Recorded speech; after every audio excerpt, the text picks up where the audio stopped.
كل وجع في الجسد ممكن يكون له جذر في النفس.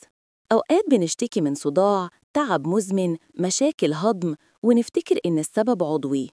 لكن الحقيقة إن العقل الباطن ممكن يكون هو المصدر.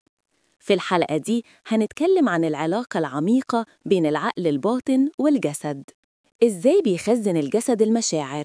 لما بتحس بمشاعر قوية وما تخرجهاش، الجسم بيخزنها. المشاعر اللي ما اتعاشتش بتتحول لأعراض. أمثلة: كبت الغضب، آلام في الرقبة والظهر.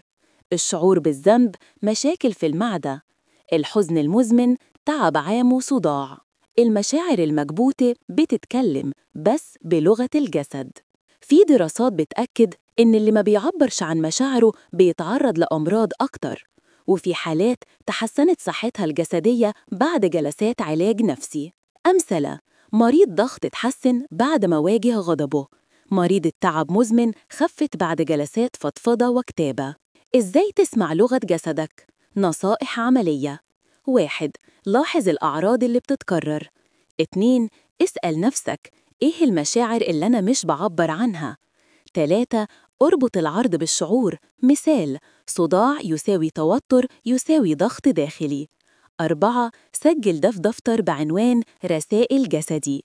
جسمك مش ضدك، جسمك بيكلمك. تمارين عملية للتحرر العاطفي والجسدي: تنفس عميق بوعي، كتابة يومية من غير فلترة، حركة بسيطة زي مشي أو يوجا، تأمل موجه للتخلص من التوتر.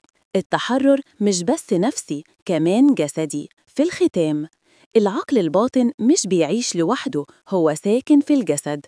وكل ما تسمع لجسمك، كل ما تفهم نفسك أعمق. شاركنا، إيه أكتر عرض جسدي حاسس إنه ليه علاقة بمشاعرك؟ ما تفوتش الحلقة الجاية. هل العقل الباطن يقدر يساعد في الشفاء؟ إزاي؟